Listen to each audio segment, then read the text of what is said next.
Welcome in, everyone. Today we're diving deep into a book that's got everybody talking. Jab, Jab, Jab, Right Hook by Gary Vaynerchuk. A boxing analogy for marketing, huh? You got it? Mm. And you know what?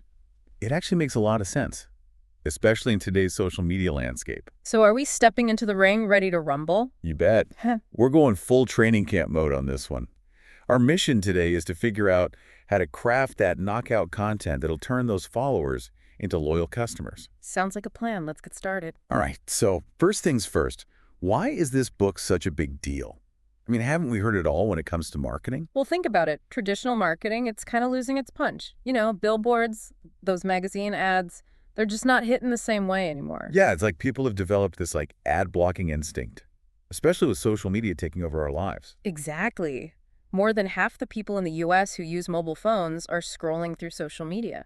That's where their attention is. So we got to go where the people are. Okay, so no more ignoring the social media giant. We need to make it our ring. That's right.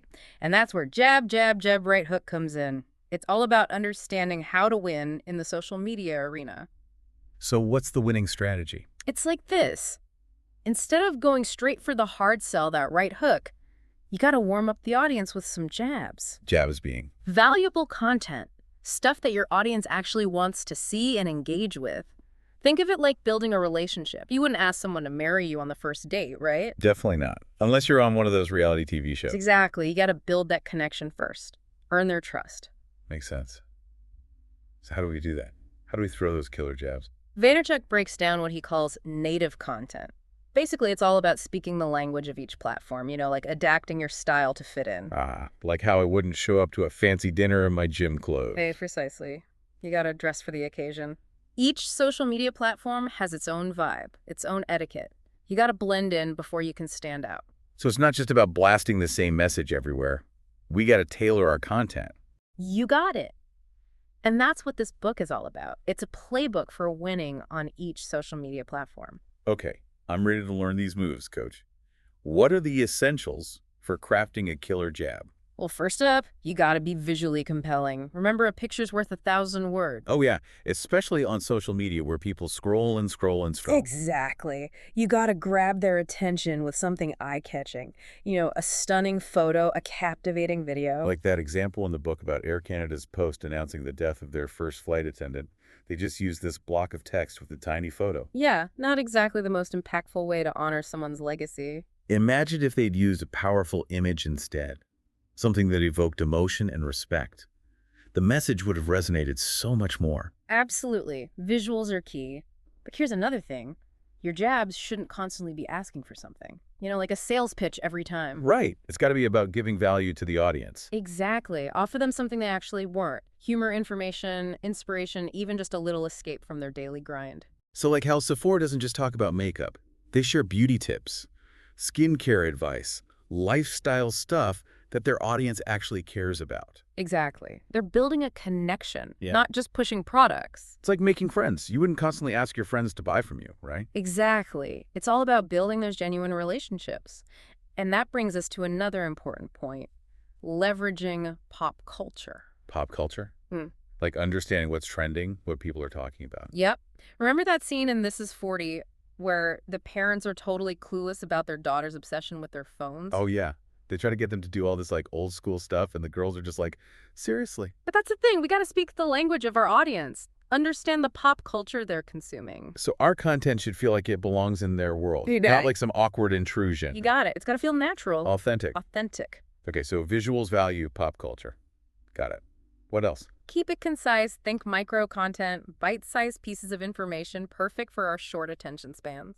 Like that Oreo tweet during the Super Bowl, blackout, power out. No problem. You can still dunk in the dark. Brilliant, right? It was timely, relevant, and totally aligned with their brand. And it shows the importance of real-time engagement. You got to be ready to jump on those trending topics. Create content that feels organic and authentic. Now you're getting it. So we've talked visuals, value, pop culture, micro content. What about consistency? Oh, right. We got to make sure our brand has a consistent voice and style across all these different platforms. Exactly. You wouldn't wear a swimsuit to a board meeting and a business suit to the beach, right? Definitely not fashion faux pas, for sure. Same goes for your brand. You got to adapt your tone and style for each platform. But even with those variations, our core brand identity should remain consistent. Absolutely. It's like how you might speak differently to your boss than you do to your best friend, but you're still the same person at your core. So we're adapting, but staying true to ourselves. Exactly. And finally, jabs need to be native to the platform. Remember the book's comparison of posting identical content across platforms to speaking Icelandic in Norway? Right, different languages, different cultures. Each platform has its own language and etiquette. Successful businesses take the time to learn and adapt. So no more copy-pasting the same message everywhere. Yeah. We got to do our homework. Exactly. All right, so we've covered the art of crafting a killer jab, but what about that right hook? The call to action that converts followers into customers. Yes. The knockout punch. Mm. Let's unpack that as we move on to our deep dive into specific platforms, starting with Facebook. Facebook, it's like that giant online town square where everybody hangs out, but it can be tough to get noticed in all that noise. Yeah, it's easy to get lost in the crowd, Yeah. especially with their algorithm always changing what people see. Right, but that's why we got to play smart. Jab, jab, jab, right hook, breaks it all down. Makes it a little less intimidating. So give me the cheat sheet. How do we make Facebook's algorithm work for us? Well, Facebook, it loves engagement. The more people interact with your content, the more it rewards you. Engagement meaning? Likes, comments, shares, all that good stuff. When your jabs are getting a lot of action, Facebook sees that you're putting out content that people want. So it's like building up street cred. The more people vouch for you, the more attention you get. Exactly. And that means when you do throw that right hook, that call to action, it's more likely to land. So all those likes and comments on our jabs, they're not just vanity metrics. They actually boost the reach of our right hooks. Precisely. It's like a chain reaction. The more buzz you create, the further your message spreads. Makes sense. So tell me about those sponsored stories. I kept seeing that in the book. Sponsored stories. They're like giving your best jabs a little extra push. A little like paid advertising. Yeah, basically. But it's not just any old ad. You're using content that's already proven to be engaging. So it's like taking your all-star players and putting them in the spotlight. Exactly. And Facebook rewards you for it. They actually lower your ad costs if you're using content that people already love. Interesting. So it's like getting a discount for being a good storyteller. You could say that the book has this cool example about a boot company. They're not just going to hit people with buy our boots all the time. Right. That would get old fast. Instead, they're sharing valuable content. Stuff like tips on caring for your boots, hiking trails to check out. So they're establishing themselves as experts, providing value to their audience. Exactly. And in the process, they're learning so much about their customers, what they need. It's like market research in real time. Yep. You're gathering insights way beyond just basic demographics. So that when they do promote their boots, it's much more targeted and effective. Exactly. They're not just throwing punches in the dark. They know exactly where to land that right hook. All right. So we've tackled Facebook. Now let's move on to Twitter. Jab, jab, jab, right hook, calls it the cocktail party of the internet. Love that analogy. It's fast-paced, witty. Everyone's trying to get a word in. So how do we stand out in that kind of environment? First rule of any good cocktail party: be a good listener. Right. You wouldn't just walk up to someone and start talking about yourself. Exactly. You got to engage with the conversation. Listen to what people are saying. Find a way to add value. So on Twitter, it's not just about broadcasting our message. We got to be part of the conversation. Yep. And a great way to do that is by spinning the news. Take a story and add your own unique perspective. Kind of like those late night talk show hosts. They riff on current events, make it funny and insightful. Exactly. The book gives the example of a movie theater tweeting about a new release. Instead of just saying, go see this movie, they could say something like, the critics are raving about this film, but we think it's a total snooze fest. What do you think? So they're sparking debate. Yeah. Getting people talking. Yep. And that's what Twitter's all about. It's that back and forth, the real-time engagement. Which brings us to trend jacking. Yes. The art of hopping on a trending topic and making it your own. It's like that moment at a party when everyone's talking about something, and you chime in with the perfect witty remark. Exactly. The book uses the example of the 30 Rock finale. A brand like Seven for All Mankind could have totally trend-jacked that. Oh, so? They could have tweeted something like, celebrating 7 years of style and laughter, just like 30 Rock, our jeans are always on trend. Oh, I get it. Oh, They're tying their brand into a conversation that's already happening. exactly. And potentially reaching a whole new audience. So trend check, it's not just for big brands. Right? Nope. Not at all. The book talks about how a DJ used the hashtag #SometimeSYouHaveIto to share a message about forgiveness. Wow. So even a small business can leverage trending topics to connect with their audience. Absolutely. It's all about being creative and thinking outside the box. Okay, so we've covered Facebook, Twitter. Now let's switch gears and talk about Pinterest. It's a platform that's often overlooked. But the book makes a strong case for its marketing power. Pinterest. It's all about visual inspiration. People go there to dream, to discover new ideas. I love browsing Pinterest. Yeah. It's like a virtual mood board. Exactly. And Jab, Jab, Jab, Right Hook really dives into the psychology of Pinterest, how it taps into those aspirations. So how do we create those irresistible jabs on Pinterest, the kind that stop people mid-scroll? It's all about those eye-catching visuals. Yeah. But it's got to be more than just pretty pictures. You need context value. Give me an example. Okay. Ah. Say you're a tea vendor.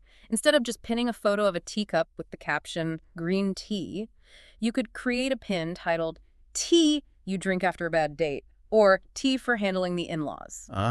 So you're adding a story, making it relatable. Exactly. You're tapping into emotions, offering a solution, not just selling tea. And Pinterest is all about community, right? Huge part of it. You got to Right. engage with users, respond to comments, create a space where people feel welcome. So it's not just about pinning and forgetting. You got to be present, nurture those relationships. Every comment is an opportunity to connect with a potential customer.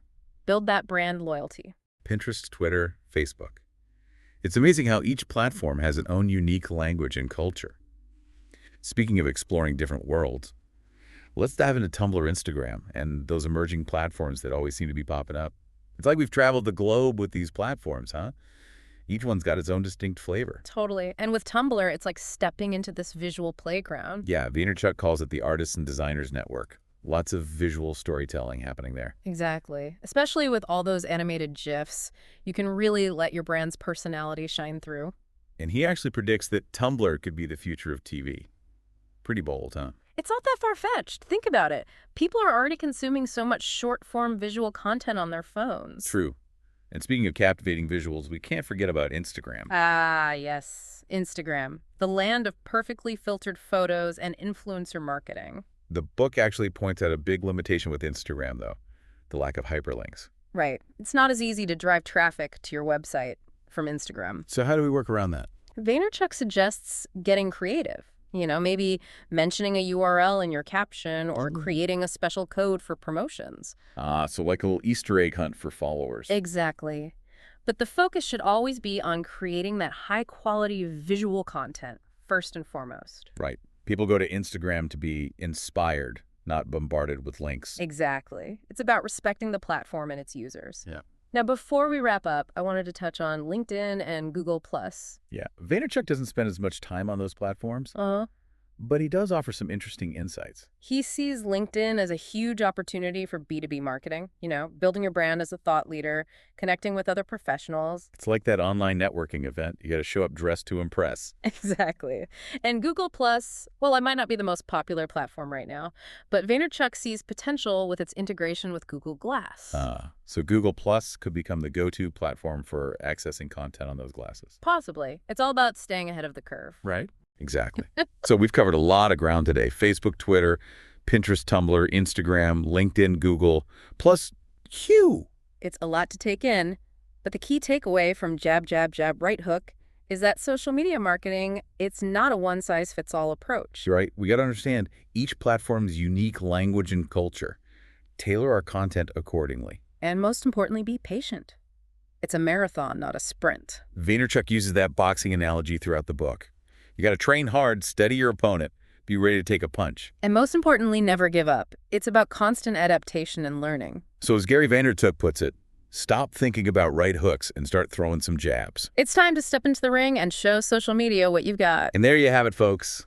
Our deep dive into jab, jab, jab, right hook. Hope you learned a thing or two about winning in the social media arena. And don't forget, subscribe to One Book a Day on YouTube for more deep dives into the books that are shaping our world. Until next time, happy jabbing.